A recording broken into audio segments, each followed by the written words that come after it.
पहले मुख्य समाचार। प्रधानमंत्री नरेंद्र मोदी ने कहा, कृषि संबंधी ऐतिहासिक कानून से किसानों की आय बढ़ाने और उद्यमी के रूप में आगे बढ़ने के अवसर मिलेंगे। राज्य के कृषि मंत्री बादल ने कहा, सरकार किसानों की ऋण माफी की दिशा में तेजी से कर रही है काम। दुमका विधानसभा उपचुनाव के लिए भाजपा की लुइस मरांडी ने नामांकन दाखिल किया। कल बेरमो के लिए कांग्रेस और भाजपा प्रत्याशी भरेंगे पर्चा। और सरायकेला कोऑपरेटिव बैंक से 36 करोड़ रुपए के घोटाले के मुख्य आरोपी को भेजा गया जेल। और अब समाचार में आगे बढ़ने से पहले जरूरी अपील। कोविड-19 महामारी के खिलाफ देश एकजुट होकर लड़ रहा है। आप भी हमारे साथ सुरक्षा और बचाव के 3 आसान एहतियात उपायों का संकल्प लें। मास्क पहने, 2 गज की दूरी है जरूरी, सुरक्षित दूरी बनाए रखें, हाथ और मुंह साफ रखें। और अब समाचार विस्तार से। प्रधानमंत्री नरेंद्र मोदी ने कहा है कि कृषि संबंधी कानून खेती और किसानों के लिए नए अवसर उत्पन्न कर रहे हैं। इनसे किसान की भूमिका अन्नदाता से उद्यमी की हो जाएगी। प्रधानमंत्री जननेता पद्म भूषण डॉक्टर बाला साहेब विखे पाटिल की आत्मकथा का वीडियो कॉन्फ्रेंसिंग के जरिए उद्घाटन समारोह को संबोधित कर रहे थे। प्रधानमंत्री ने कहा कि स्थानीय अर्थव्यवस्था के मॉडल और स्थानीय उद्यमियों के माध्यम से देश को आगे बढ़ाया जाएगा। भूमिका से आगे बढ़ाते हुए उसको उद्यमी बनाने, एंटरप्रेन्योरशिप की तरफ ले जाने के लिए अवसर तैयार किए जा रहे हैं। राज्य के कृषि मंत्री बादल ने कहा है कि कृषकों की स्थिति को सुदृढ़ करने की दिशा में सरकार तेजी से काम कर रही है। उन्होंने कहा कि सरकार ऐसे किसानों को सूचीबद्ध कर रही है जिन्होंने विभिन्न बैंकों से ऋण लिया है और वह चुकाने में असफल रहे हैं। ऐसे किसानों की ऋण माफी की दिशा में काम किया जा रहा है। वे आज नेपाल हाउस में विकास आयुक्त सहित कई विभागीय पदाधिकारियों के साथ किसान ऋण योजना को लेकर राज्य स्तरीय कमेटी की बैठक कर रहे थे। देना चाहता माननीय मुख्यमंत्री जी को कि सारे प्रक्रिया को उन्होंने मेरी अध्यक्षता कर दिया। आप किसान के बेटा हो, किसान परिवार के हो, किसान का दुख दर्द आपको बेहतर कोई नहीं समझ सकता। राज्य हित में, किसान के हित में और आपके पुत्र मंत्री जिन्होंने यह सपना देखा था, उसके आलोक में आप फैसला ले रहे हैं। कुछ फंड की कमी है जिसके कारण कुछ हो सकता है कि कुछ सेक्टर को हम नहीं कर सकते, लेकिन मेरा प्रयास होगा मैक्सिमम लोगों को बेनिफिट दिलाएं और राज्य सरकार का जो कमिटमेंट है उसको। राज्य में पिछले 24 घंटे में 510 नए कोरोना संक्रमित मरीज मिले हैं। इसके साथ ही राज्य में कोविड-19 पॉजिटिव मरीजों की संख्या बढ़कर 93,035 हो गई है, जबकि झारखंड में अब स्वस्थ होने वाले मरीजों की दर राष्ट्रीय औसत से बेहतर हो गई है। राज्य में करीब 91% लोगों ने कोरोना को मात देने में सफलता हासिल की। स्वास्थ्य विभाग से मिली जानकारी के अनुसार कोविड-19 बुलेटिन के अनुसार राज्य में अब तक 84,461 लोगों ने कोरोना को मात देने में सफलता हासिल की है, जबकि 7,776 सक्रिय मरीजों का इलाज अब भी विभिन्न कोविड-19 अस्पतालों में चल रहा है।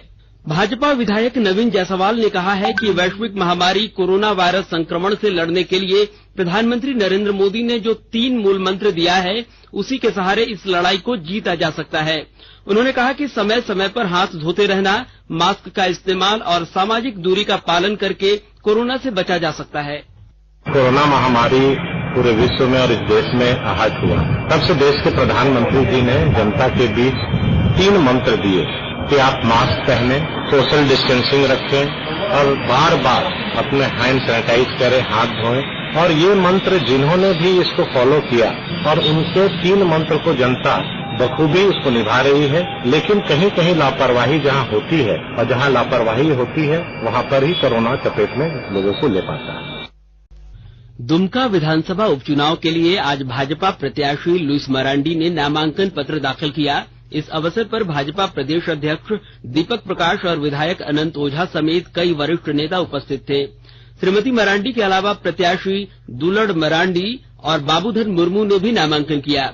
इधर बेरमो विधानसभा उपचुनाव के लिए कल भाजपा प्रत्याशी योगेश्वर महतो और कांग्रेस के जयमंगल सिंह समेत अन्य प्रत्याशियों द्वारा नामांकन दाखिल किए जाने की संभावना है।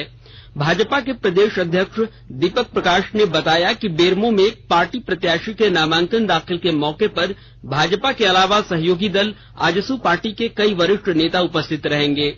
इधर प्रदेश कांग्रेस प्रवक्ता आलोक कुमार दुबे ने बताया कि बेरमो में कांग्रेस प्रत्याशी के नामांकन के मौके पर प्रदेश कांग्रेस अध्यक्ष और विधायक दल के नेता के अलावा कई विधायक और वरिष्ठ नेता भी मौजूद रहेंगे। भारतीय जनता पार्टी ने राज्य सरकार पर बेरमो विधानसभा उपचुनाव को प्रभावित करने की मंशा का आरोप लगाते हुए भारत निर्वाचन आयोग से शिकायत की है। पार्टी नेताओं के एक प्रतिनिधि मंडल ने आज रांची में संयुक्त मुख्य चुनाव पदाधिकारी हीरालाल मंडल को ज्ञापन सौंपा है। ज्ञापन में बेरमो अनुमंडल पुलिस पदाधिकारी सतीश चंद्र झा का चुनावी कार्य से दूर करने और स्थानांतरण करने की मांग की है। राज्य के पुलिस महानिदेशक एमवी राव ने आज चाईबासा में सारंडा समेत पूरे कोल्हान प्रमंडल में चलाए जा रहे नक्सल विरोधी अभियानों की समीक्षा की। चाईबासा समाहरणालय के सभागार में जिला प्रशासन के वरीय पुलिस प्रशासनिक अधिकारियों के साथ बैठक कर उन्होंने अभियान से जुड़े कई विषयों की जानकारी ली। डीजीपी ने पुलिस के वरीय अधिकारियों को नक्सलियों के विरुद्ध चलाए जा रहे अभियानों को लेकर कई दिशा निर्देश भी दिए हैं। इस दौरान कोल्हान प्रक्षेत्र के पुलिस उप महानिरीक्षक राजीव रंजन सिंह, पश्चिमी सिंहभूम के उपायुक्त अरवा राजकमल और पुलिस अधीक्षक अजय लिंडा भी मौजूद थे। झारखंड सहकारिता बैंक के सरायकेला शाखा से 36 करोड़ रुपए के घोटाले मामले में मुख्य आरोपी संजय डालमिया को आज चाईबासा के विशेष अदालत में पेश किया गया, जहां से अदालत ने उसे न्यायिक हिरासत में जेल भेज दिया। हमारे संवाददाता ने खबर दी है कि झारखंड सहकारिता बैंक के सरायकेला शाखा से 36 करोड़ के घोटाले के मुख्य आरोपी संजय डालमिया पिछले कई महीनों से फरार चल रहा था। सीआईडी की टीम ने उसे पश्चिम बंगाल के वर्धमान से गिरफ्तार किया।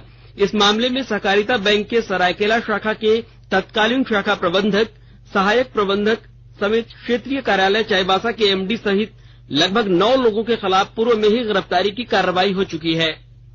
गिरिडीह जिले में आज अलग अलग घटनाओं में 4 लोगों की मौत हो गई। पहली घटना में बिरनी थाना क्षेत्र के सिमरादीह गांव में एक महिला की धारदार हथियार से हत्या कर दी गई है, जबकि मुफस्सिल थाना क्षेत्र के भरकट्ठा गांव के एक व्यक्ति का शव कुएं से मिला।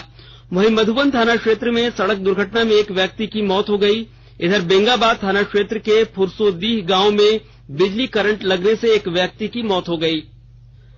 दुर्गा पूजा को लेकर आज रांची के उपायुक्त छवि रंजन की अध्यक्षता में शांति समिति की बैठक आयोजित की गई। बैठक में शांतिपूर्ण एवं भाईचारे के साथ त्योहार मनाने की बात कही गई। इस मौके पर उपायुक्त ने कहा कि कोरोना वायरस संक्रमण के इस विपदा काल में दुर्गा पूजा का आयोजन अन्य वर्षों की तुलना में अलग होगी। सभी पूजा समितियों को झारखंड सरकार से प्राप्त दिशा निर्देश के अनुसार दुर्गा पूजा की तैयारी छोटे स्तर पर करनी है। किसी भी प्रकार के मेले का आयोजन नहीं होगा। बिजली सजावट एवं लाउड स्पीकर नहीं लगाए जाएंगे। उन्होंने बताया कि इस बार छोटे पंडालों का निर्माण किया जाना है। सभी पूजा समितियों से उन्होंने दिशा निर्देशों का पालन करने की अपील की।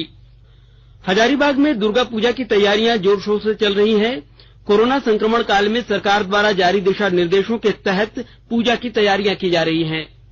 हजारीबाग जिला में दुर्गा पूजा की तैयारियां जोर शोर से चल रही हैं। शहर से लेकर गांवों में भी मां दुर्गा की प्रतिमा निर्माण का काम अंतिम चरण में है। वैश्विक महामारी कोरोना काल में राज्य सरकार के निर्धारित गाइडलाइंस के अनुपालन का निर्देश पूजा समितियों को दिया गया है। कहा गया है कि प्रतिमा की ऊंचाई 4 फीट रखनी है, पंडाल का निर्माण नहीं करना है, साथ ही साउंड सिस्टम व भव्य लाइट नहीं लगाना है। सांस्कृतिक कार्यक्रम और प्रसाद वितरण की भी मनाही है। शारीरिक दूरी का अनुपालन करते हुए मास्क लगाकर महज 7 लोगों को ही एक समय पूजा करने का निर्देश दिया गया है। सरकार के निर्देश के आलोक में पूजा समितियों द्वारा तैयारी की जा रही है। सज्जल कुमार, आकाशवाणी समाचार, हजारीबाग। और अब संक्षिप्त खबरें। हजारीबाग जिले के इचाक थाना क्षेत्र के सिरसी गांव के पास रांची पटना NH 33 पर मोटरसाइकिल और ऑटो के बीच सीधी टक्कर में एक व्यक्ति की मौत हो गई। गढ़वा पुलिस ने लखना गांव में 9 अक्टूबर की शाम एक महिला को पीटकर हत्या करने के मामले में 4 नामजद आरोपियों को गिरफ्तार कर लिया है। पाकुड़ जिले में अलग अलग घटनाओं में 2 महिलाओं की हत्या कर दी गई। IIM रांची अगले शैक्षणिक वर्ष यानी जून 2021 से बिजनेस एनालिटिक्स में 2 वर्षीय MBA कोर्स शुरू करने जा रहा है। पश्चिमी सिंहभूम जिले के जगन्नाथपुर थाना क्षेत्र में अनियंत्रित ट्रैक्टर के मकान में घुस जाने से उसमें दबकर घर में सोई मां बेटी की मौके पर ही मौत हो गई, जबकि घर का एक सदस्य गंभीर रूप से घायल हो गया। उच्चतम न्यायालय ने चिकित्सा शिक्षा पाठ्यक्रमों के लिए हुई राष्ट्रीय प्रवेश एवं पात्रता परीक्षा नीट का परिणाम इस महीने की 16 तारीख को घोषित करने के आदेश दिए हैं। न्यायालय ने कोविड-19 के नियंत्रण क्षेत्रों में रहने वाले उन सभी छात्रों के लिए कल नीट परीक्षा कराने के भी आदेश दिए हैं जो पहले कराई गई परीक्षा में शामिल नहीं हो पाए। इससे पहले सॉलिसिटर जनरल तुषार मेहता ने न्यायालय को बताया कि राष्ट्रीय परीक्षा एजेंसी उन सभी छात्रों के लिए नीट परीक्षा कराएगी जो कोविड-19 के नियंत्रण वाले क्षेत्रों में फंसे होने या स्वयं कोविड-19 से संक्रमित होने के कारण पहले परीक्षा नहीं दे पाए। ऐसे छात्रों के लिए कल नीट की परीक्षा कराई जाएगी। नीट देश की सर्वाधिक प्रतिष्ठित प्रतियोगी परीक्षाओं में से एक है जिसमें छात्रों को सबसे अधिक मेडिकल कॉलेजों में प्रवेश का अवसर मिलता है। दक्षिण पूर्व रेलवे जोन में रांची को हावड़ा रांची हावड़ा शताब्दी स्पेशल ट्रेन मिली है। कोरोना के चलते लगे लॉकडाउन के बाद रांची से रवाना होने वाली यह दूसरी ट्रेन होगी। रांची हावड़ा शताब्दी स्पेशल ट्रेन का परिचालन 15 अक्टूबर से शुरू हो जाएगा। रांची से यह ट्रेन दोपहर 1:45 पर हावड़ा के लिए रवाना होगी।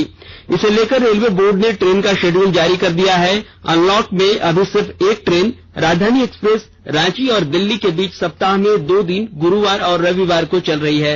रांची हावड़ा शताब्दी स्पेशल ट्रेन का परिचालन शुरू होने के बाद रांची रेलवे स्टेशन से खुलने वाली यह दूसरी ट्रेन होगी।